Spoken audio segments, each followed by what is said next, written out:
होते ही वहाँ तालियों की गड़गड़ाहट गूंज उठी। वो सबका अभिवादन कर स्टेज से नीचे उतर कर आ गई और अपने दोस्तों के साथ जाकर बैठ गई। हालांकि उसने अभी तक चीफ गेस्ट का चेहरा नहीं देखा था, तो उसे अंदाजा नहीं था कि अभिमान भी यही है। वो निश्चिंत होकर अपने दोस्तों से बातें करने लगी। धीरे धीरे उस प्रोग्राम के सभी पार्टिसिपेंट्स का प्रोग्राम खत्म हुआ और उसके सारे दोस्त उन प्रोग्रामों का मजा ले रहे थे, पर वो चुपचाप अपने मोबाइल में व्यस्त थी। उसे इन प्रोग्रामों से कोई मतलब नहीं था। अगर इस प्रोग्राम में रिजल्ट की उद्देश्यना नहीं होने वाली होती, तो वो यहाँ आने के बजाय घर पर अपनी नींद पूरी कर रही होती। उसे इस तरह से मोबाइल में खोया हुआ देख अभ्युदय उसके हाथ से मोबाइल छीनता हुआ बोला, ये क्या माय डियर, सब प्रोग्राम एंजॉय कर रहे हैं और तुम हो कि इसमें खोई हुई हो। इस पर अश्विना उससे मोबाइल छीनने की कोशिश करते हुए बोली, अभी हमारा मोबाइल दो, जानते हो ना हमें इन सब प्रोग्राम में कोई इंटरेस्ट नहीं है, फिर भी क्यों परेशान करते हो। और हाँ, हमने कितनी बार कहा है कि इस तरह से सबके बीच में हमें माय डियर मत बुलाया करो, हमें बिल्कुल भी ये पसंद नहीं। अभ्युदय भी उसकी नकल करते हुए बोला, और हमने भी कितनी बार कहा है कि हम तुम्हें माय डियर ही बुलाया करेंगे, क्योंकि तुम हमारी माय डियर हो। क्यों सरू बेबी, ठीक कहा ना। सरिका इस पर चिढ़ते हुए बोली, ओफो, माय डियर और उसके बियर, तुम दोनों बाहर जाकर अपनी बहस कंप्लीट करो ना, मुझे प्रोग्राम एंजॉय करने दो। अश्विना तब तक अभ्युदय के हाथ से मोबाइल छीनने में कामयाब हो चुकी थी। संयोग से उसी समय उसका मोबाइल रिंग करने लगा, तो वो सबको एक्सक्यूज कर बाहर की तरफ निकल गई। बाहर आकर उसने फोन रिसीव किया। हेलो। उधर से कोई आवाज सुनकर उसके चेहरे पर कठोरता छा गई। हमने कहा था ना कि हमें फोन मत किया करें। उधर से किसी ने कुछ कहा तो वो फिर गुस्से से बोली, ना हमने पहले माना और ना अब मानते हैं और ना ही कभी मानेंगे। आपको जो करना है आप करें, हमें आपसे कोई मतलब नहीं है। कहकर उसने फोन काट दिया और अपने सिर पर हाथ रखकर कुछ सोचने लगी। तभी पीछे से एक भारी और सर्द आवाज गूंजी, तुम इस बदतमीज सबसे इसी तरह से बदतमीजी से बात करती है। आवाज सुनकर वो पीछे पलटी तो सामने पॉकेट में हाथ डाले हुए अभिमान को खड़ा देखा, जो उसे ही घूर रहा था। उसे देखते ही उसके चेहरे पर फिर से गुस्से की लहर दौड़ गई। तो आप हमारा पीछा करते करते यहाँ भी पहुँच गए, और जिनके पास खुद कोई तमीज नाम की चीज ना हो, वो क्या दूसरों को तमीज सिखाएंगे। उसने दांत पीसते हुए अश्विना की तरफ बढ़ते हुए कहा, वो तो वक्त ही बताएगा कि मैं तुम्हारा पीछा करते हुए यहाँ आया हूँ या फिर कोई और बात है। मैं तो बस तुम्हें वार्न करने आया था कि वेट एंड वॉच। मैं तुम्हें तुम्हारी औकात बता कर रहूंगा। तुमने बीच रोड पर जो मेरी बेइज्जती की ना, उसका हिसाब तो तुम्हें चुकाना ही पड़ेगा। उसकी बात सुनकर अश्विना एक टेढ़ी मुस्कान के साथ बोली, तो आप हमसे बदला लेंगे। एक तो आपने गलती की, ऊपर से माफी मांगने के बजाय हिसाब क्लियर करने की बात कर रहे हैं। आप सच में किसी भी एंगल से इंसान कहलाने के लायक है ही नहीं। एक शैतान हो, शैतान। उसकी बात पर अभिमान हंसता हुआ बोला, क्या कहा, शैतान? हाँ, मैं हूँ शैतान, और अब तुम मेरी शैतानी देखने के लिए तैयार हो जाओ मिस बदतमीज। कहकर वो एक इंटेंस लुक उस पर डाला और फिर वहाँ से वापस स्टेज की तरफ चल दिया। पीछे खड़ी अश्विना गुस्से में भुनभुनाने लगी, शैतान का बच्चा, ये हमें हमारी औकात बताएगा। अगर सुबह इसकी गाड़ी से हम गलती से नहीं टकराए होते तो अच्छा सबक सिखाते, पर हम अभी कोई प्रॉब्लम खुद की लाइफ में नहीं चाहते, इसलिए शांत है। वैसे भी आज के बाद कभी हम नजर भी आएंगे तब तो ना ये हमसे उलझेगा। अगर गलती से फिर भी हमसे उलझ ही गया तो हम भी पीछे हटने वालों में से नहीं है। पर अभी तो हम अंदर जाकर देखें हमारी मेहनत ने हमारा कितना साथ दिया है। कहकर वो जैसे ही अंदर जाने के लिए बढ़ी, सामने से आ रही सारिका से टकरा गई। सरू, देखकर चलो ना, अभी जोर से चोट लग जाती तो।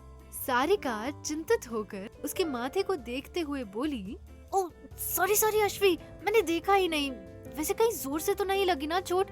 मैं तो तुझे ही ढूंढने आ रही थी। जल्दी अंदर चलो, अब टॉप 5 वालों के नाम पुकारे जाने वाले हैं। अश्विना अपने माथे को सहलाते हुए बोली, नहीं ठीक है, और इतनी जल्दी क्या है? जरूरी है क्या टॉप 5 में ही हम हो? जरूरी नहीं, बल्कि निश्चित रूप से तुम उसमें होगी ही, वो भी नंबर 1 पर। अच्छा रुको, एक और बार टक्कर लगाने दो सिर का। कहकर वो धीरे से अश्विना के माथे से अपना माथा टकरा दी। इस पर अश्विना ना समझ सा उसका चेहरा देखने लगी और बोली, अब ये क्या कर रही है? तब सारिका बोली, अरे मेरी माँ, बड़े बुजुर्ग कहते हैं जब एक बार दो अपने लोगों का सिर टकरा जाए तो उन्हें दोबारा से एक और टक्कर लगा देनी चाहिए। उसके बाद पर हैरान होते हुए अश्विना बोली, और इससे क्या होगा?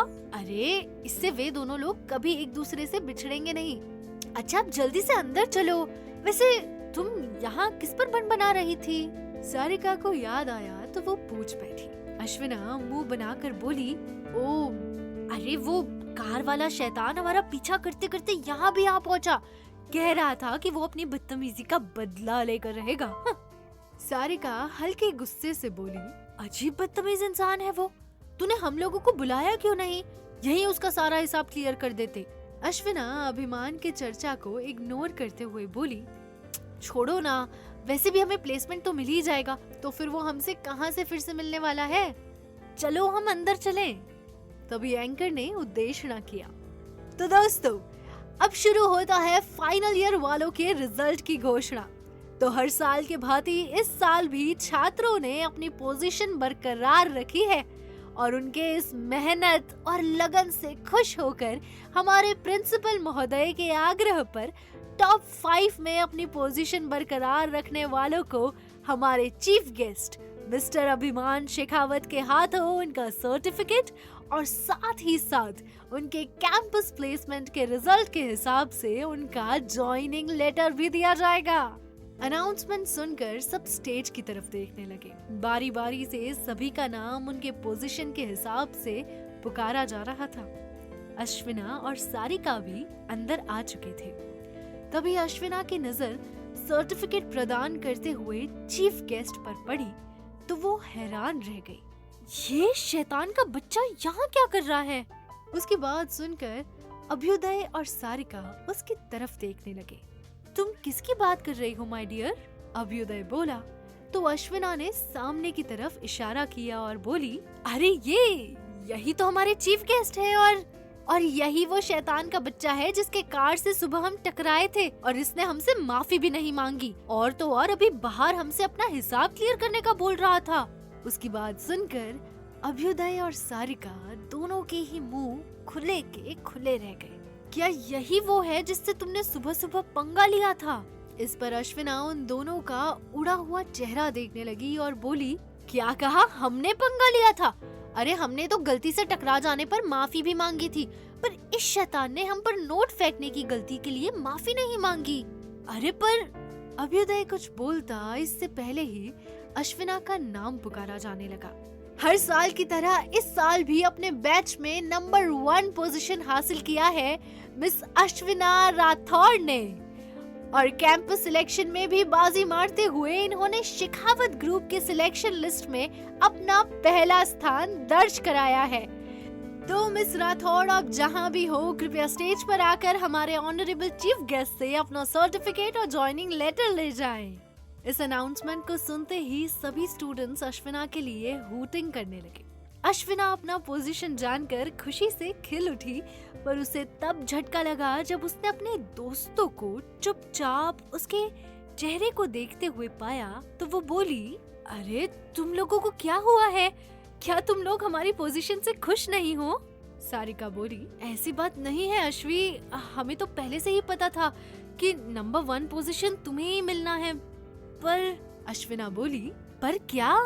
अभ्युदय बोला, पर तुम्हारा सिलेक्शन तुम जानती हो कि शेखावत ग्रुप। अश्विना बोली, ऑफ कोर्स, मुझे पहले से ही पता है कि शेखावत ग्रुप देश का नंबर 1 ग्रुप है और इसीलिए तो मैंने इसी ग्रुप में अपने सिलेक्शन को प्रायोरिटी दी थी।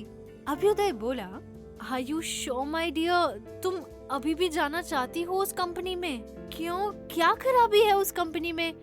अरे देश की नंबर 1 कंपनी है, वहाँ नौकरी पाने के लिए सब इतने लालायित रहते हैं और हमें जब मौका मिला है तो हम ऐसे कैसे छोड़ दें? Yes, I'm sure to go with this company. अश्विना पूरे आत्मविश्वास के साथ बोली तो सारिका और अभ्युदय एक गहरी सांस लेते हुए एक साथ बोले, It's okay, as you wish. We are always with you, my dear. अश्विना बोली, अरे तुम लोगों के चेहरे के रंग क्यों उड़े हुए हैं? तुम लोगों को देखकर ऐसा लग रहा है जैसे हम अपना ज्वाइनिंग लेटर लेने नहीं बल्कि वॉर मिशन पर जा रहे हैं। अरे तुम लोग चिंता मत करो, I will handle this job and आज रात का डिनर हमारी तरफ से। तभी उसके नाम का अनाउंसमेंट फिर से हुआ तो वो बोली, अच्छा हम अभी आते हैं, कहकर वो स्टेज की तरफ बढ़ गई। अभ्युदय और सारिका चिंतित मुद्रा में उसे जाते हुए देखते ही रह गए। जब अश्विना को पता चलेगा शेखावत ग्रुप अभिमान का है तो क्या वो ज्वाइनिंग लेटर एक्सेप्ट करेगी?